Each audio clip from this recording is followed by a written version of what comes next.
Oke, mari kita lanjutkan bolo. Ternyata Cheng memegang tali yang tersambung dengan tas miliknya. Seketika itu, ledakan bom asap pun terjadi, sehingga membuat para monster bebek berteriak kesakitan akibat perih dari gas air mata yang dilakukan Cheng. Namun setelah asap hilang, Cheng pun sudah menghilang dari posisinya. Ternyata Cheng menyelam ke dalam air, kemudian berenang menjauhi para monster bebek. Namun tiba-tiba dari dalam air Cheng melihat bayangan yang berenang dengan sangat cepat. Cheng lalu bergumam, "Apa aku melihat sesuatu?" Monster utama di dungeon ini seharusnya hanya Dukman. Tapi tiba-tiba ada sesuatu yang datang dengan sangat cepat ke arah Cheng. Saat Cheng menoleh tiba-tiba, yaitu adalah si pena yang mencari keberadaan Cheng. Langsung kagetlah Cheng karena pena muncul tepat depan wajahnya. Pena pun berteriak dasar pengkhianat. Sementara Cheng hanya menahan nafasnya yang hampir habis. Lalu monster Dukman melihat ada sesuatu yang muncul dari dalam air. Langsung ributlah mereka melihat Cheng yang telah kehabisan nafas. Pena pun berteriak pada Cheng, "Wah, sial, kita ketahuan." Cheng pun membalas, "Ini semua gara-gara kau." Cheng pun memutuskan untuk segera lari. Dia langsung dikejar oleh para monster Dukman. Sambil kabur Cheng juga melihat peta. Sial, hanya ada satu jalan ke depan di peta ini. Cheng pun mulai memanjat reruntuhan di depannya. Baru saja mendarat terlihat satu Dukman yang berhasil mengikutinya. Dukman itu pun menyerang dari bawah air. Beruntung Cheng masih mampu menghindar. Cheng lalu bergumam, "Sial, musuhnya masih banyak." Dan benar saja Cheng sudah dikepung oleh Dukman yang lebih banyak daripada sebelumnya. Lalu Cheng dikejutkan dengan satu Dukman yang menyerangnya sampai membuat Cheng terpukul mundur. Monster itu lalu mengintimidasi dengan memberikan gestur menggorok leher. Cheng kembali mengeluarkan skill Paperman miliknya. Dan muncul kembali dua bayangan kertas milik Cheng. Tapi tiba-tiba saja monster Dukman sudah menyerang di hadapan Cheng. Serangan itu beruntung hanya menggores paha milik Cheng. Namun Cheng heran kenapa skillnya tidak bergerak. Pena pun menjelaskan pada Cheng, "Itu disebabkan karena kau belum menggambar matanya." Cheng pun kembali bertanya, "Menggambar mata? Bagaimana caranya?" "Aku akan memeras beberapa tinta untukmu. Ingat, gambarlah mata dengan akurat. Tidak perlu sempurna, hanya bentuknya saja." Cheng lalu memegang pena dengan gaya yang sangat keren menurut admin. Kemudian monster Dukman dengan penutup mata berteriak kepada pasukannya untuk menyerang. Dan langsung saja para Dukman menyerang Cheng dengan ganasnya. Cheng pun berusaha menahan serangan itu sambil memikirkan bagaimana cara mendekati Paperman miliknya. Serangan bertubi-tubi pun terus Cheng terima. Cheng pun berpikir kalau dia hampir tidak bisa bertahan. Tapi dia berusaha menguatkan tekadnya lagi. Cheng pun menebaskan pedangnya untuk memukul mundur para Dukman. Tentu saja perlawanan Cheng membuat para Dukman semakin murka. Namun dengan sangat cepat Cheng berhasil melewati para Dukman. Cheng bergumam, "Aku menggunakan terlalu banyak mana poin. Aku harus segera sampai ke Paperman." Terlihat sisa mana poin Cheng tinggal 31. Dan akhirnya setelah perjuangan keras Cheng berhasil mencapai Paperman miliknya. Dengan segera Cheng pun menggambarkan mata menggunakan pena. Mata merah menyala pun mulai terbuka dengan mengerikan. Seketika saat Paperman bangkit menciptakan aura pekat yang mengerikan. Paperman pun langsung menatap tajam ke arah Dukman. Sementara para Dukman berbicara satu sama lain menggunakan bahasa mereka tentunya. Wak wak wak wak, wak wak wak wak, yang artinya, "Kenapa tiba-tiba ada begitu banyak yang sama?" Dijawab oleh Dukman sebelahnya, "Wak wak wak wak." Artinya, "Aku pernah melihat ini sebelumnya." Ini adalah teknik cloning bayangan. Lalu Cheng memerintah Paperman untuk menyerang Dukman. Melihat itu seketika membuat para Dukman panik. Tapi setelahnya apa yang terjadi? Ternyata Paperman malah dihajar habis-habisan oleh para Dukman. Ada yang di-smack, ada yang dijadiin angkat beban, ada juga yang sedang diinjak-injak. Tentulah Cheng sangat kesal melihat itu. Mereka mengesankan tapi sangat lemah. Tapi Cheng memanfaatkan Paperman untuk segera kabur dari sana meski mereka lemah, tapi tetap memiliki ketahanan yang cukup kuat. Namun Cheng melihat luka yang mulai terbuka atas pertarungan sebelumnya. Cheng, yang mulai kehilangan banyak cairan merah, memutuskan untuk mencari tempat bersembunyi. "Pertama, aku harus menemukan tempat untuk membalut lukaku." Tapi di saat dia memasuki satu ruangan, alangkah terkejutnya Cheng. Dia melihat sebuah portal yang sangat besar, ditambah dengan pena yang merasakan adanya aura yang cukup kuat berasal dari sana. Cheng lalu mengatakan, di dalam peta menunjukkan bahwa ini adalah pintu dungeon boss. Langsung kagetlah pena. bukankah kau mengatakan semua ruangan bos seharusnya disegel? Cheng bergumam, benar, asosiasi telah menyegel semuanya dengan teleportasi tingkat rendah untuk tujuan pelatihan berulang.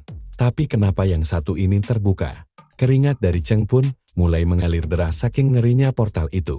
Apalagi kini Cheng dikejutkan dengan sesuatu yang datang. Sial, kita harus pergi sekarang.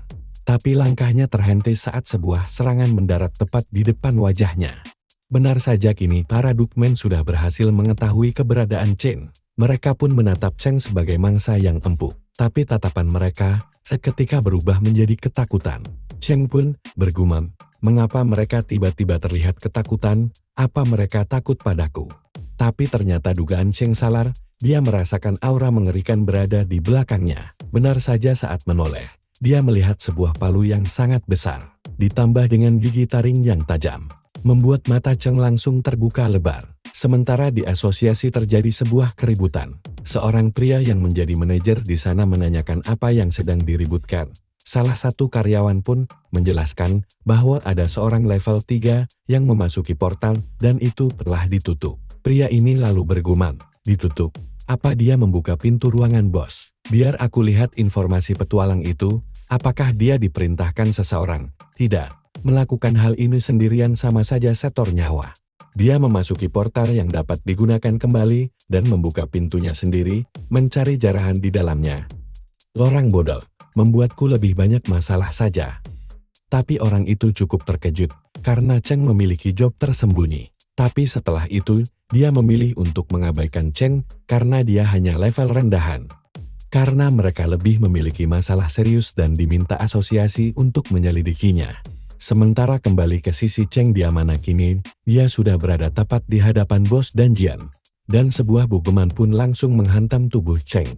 Bogeman itu cukup kuat sampai membuat Cheng terhempas. Namun beruntungnya Cheng berhasil menahannya sampai membuat pedangnya hancur. Penampungan berteriak pada Cheng untuk segera kabur. Tapi terlihat kini bos mulai menyerang kembali. Ternyata serangan itu ditujukan kepada para Dukmen. Pena pun berasumsi bahwa bos Danjian berniat menghabisi para Dukmen terlebih dulu sebelum dia menghabisi Cheng. Cheng pun dengan menahan rasa sakit akibat hantaman bos Danjian, mencoba memanfaatkan kesibukan bos Danjian untuk segera kabur dari sana. Tapi ternyata, jika ruangan bos terbuka maka portal akan tertutup. Jadi Cheng tidak bisa keluar dari sana. Lalu Cheng memutuskan untuk kembali dan mengambil ranselnya yang terjatuh pada pertarungan sebelumnya. Tentu keputusan itu ditentang oleh Pena. Tapi karena di sana ada 2 bom asap dan yang paling penting adalah potion mana yang bisa dimanfaatkan untuk melawan bos Danjian. Ditambah lagi kini misi dalam sistem bertambah untuk mengalahkan bos Danjian. Makanya Cheng harus berpikir keras bagaimana strateginya. Cheng lalu berinisiatif untuk menggunakan api. Selagi bos Danjian sibuk, Cheng terus berlari mencari keberadaan ranselnya. Tapi tiba-tiba saja palu besar kini sudah berada tepat di hadapan wajahnya. Terpaksa Cheng menggunakan salah satu paperman untuk menahan serangan itu. Lalu pecahan paperman itu dimanfaatkan oleh Cheng. Dengan menggunakan skill Hellfire, Cheng membuat bos Danjian terbakar dengan kobaran api yang sangat besar. Tubuh Cheng sampai terhempas efek dari serangan itu. Dan akhirnya Cheng berhasil mendapatkan ransel miliknya. Tapi pertarungan baru saja dimulai. Ternyata bos Danjian belum mampu ditumbangkan meski menggunakan api yang sangat besar. Pada akhirnya Cheng tidak mampu menghindar dan harus menerima serangan dari bos Danjian. Shin Jipul merasakan rasa sakit yang sangat luar biasa. Tubuhnya sampai terhempas cukup jauh. Cheng mencoba bangkit tapi kini bos Danjian sudah berada di belakangnya dengan palunya yang sangat besar. Cheng pun hanya pasrah akan menerima nasib buruknya kali ini. Kini bos Danjian sudah bersiap menjadikan Cheng sebagai ayam geprek. Tapi sistem memperingati Cheng, lawan, atau tugas akan gagal. Tapi pikiran yang sudah buntu membuat Cheng hanya bergumam kesal dengan nasibnya. Tapi naluri manusia untuk bertahan hidup seketika membangkitkan semangat Cheng kembali.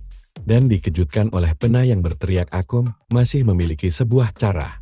Tapi terlambat bos Danjian telah melakukan serangannya yang berefek ledakan yang sangat besar. Tapi ada sebuah gerakan yang sangat cepat. Tentu bos Danjian langsung terfokus padanya. Ya, ternyata itu adalah Cheng yang selamat dari serangan mematikan itu. Lalu Pena mengatakan bahwa dia tidak akan membiarkan Cheng mati itu, karena Cheng telah magang di tempatnya, dengar waktunya mepet jadi aku akan mengatakannya sekali saja, pegang aku lalu keluarkan mamamu. Aku bisa berubah menjadi berbagai bentuk tergantung apa yang kamu butuhkan. Tapi terlihat Bos Danjian yang sepertinya masih meremehkan Cheng. Dan Cheng kini mulai berlari untuk memberikan serangan. Pena berkata satu pukulan saja itu sudah cukup. Melihat mangsanya yang bergerak membuat Bos Danjian tersenyum meremehkan. Sementara Cheng masih terus memikirkan titik kelemahan dari Bos Danjian itu. Pena pun berteriak agar Cheng tidak terlalu banyak berpikir. Cheng pun menuruti apa yang Pena katakan, dia lalu berteriak dengan seluruh tenaganya. Tapi Bos Danjian kembali menyerang dan beruntung Cheng mampu menghindar. Serangan berat dan fatal jika kena benar-benar berbahaya bagi Cheng. Tapi Cheng tidak hanya menghindar saja, dia mengamati gerakan Bos Danjian sampai akhirnya dia melihat sebuah celah. Dengan sekuat tenaga Cheng menegaskan pina yang diubahnya menjadi bentuk seperti kapak panjang, sampai membuat luka fatal pada tubuh Bos Danjian. Mendapatkan serangan mematikan itu Bos Danjian pun sangat terkejut. Dengan kekuatan gabungan itu Cheng berkata ini masih belum berakhir. Lalu Cheng menggunakan mana terakhirnya untuk kembali mengeluarkan skill Hellfire dan membakar tubuh Bos Danjian. Bos Danjian yang berteriak kesakitan pun tumbang. Cheng tidak ingin melakukan kesalahan seperti sebelumnya. Dia lalu melompat dan menusukkan pena dan mengakhiri pertarungan. Setelah pertarungan berakhir Cheng benar-benar sangat kelelahan. Notif sistem memberitahukan keberhasilan misi Cheng. Cheng lalu berteriak melampiaskan rasa leganya. Dan kini level Cheng naik menjadi level 4. Dia juga memperoleh kemampuan bernama Judgment. Cheng bisa menggunakan berbagai bentuk Pens Judgment, serta kemahiran skill Hellfire meningkat. Cheng pun terbaring lemas di atas mayat tubuh Bos Danjian, dan Pena bergumam kesal. Ah rambutku, apakah tidak bisa lebih lembut? Rambutku ini butuh waktu untuk tumbuh. Bagaimana jika aku botak? Cheng pun berterima kasih pada Pena. Lalu bangun, dan berkata pada Pena dengan wajah mengesalkan. Ah jadi itu adalah kegunaan utamamu. Tentu langsung kesal si Pena pada Cheng. Jangan berpikir macam-macam tentangku, kali ini, karena tidak ada pilihan lain. Lalu Sin berpindah, di mana Cheng sudah keluar dari dungeon, di mana terlihat Cheng yang melaporkan hasil dari raid dungeonnya. PNA pun berkata kenapa harus repot-repot melaporkannya. Cheng menjawab, aku hanya beruntun, jika ada orang lain yang menemukannya, mungkin mereka tidak akan selamat. Petugas asosiasi sebelumnya pun akan menerima laporan dari Cheng. Dia pun meminta Cheng agar tidak khawatir, mereka akan menverifikasi situasi yang Cheng alami. Tapi pandangan Cheng tertuju pada seseorang yang datang. Ternyata itu adalah manajer asosiasi bernama Jindong yang datang dengan aura mengerikan. Oke, Bolo sampai di sini dulu dan kita lanjut besok, oke?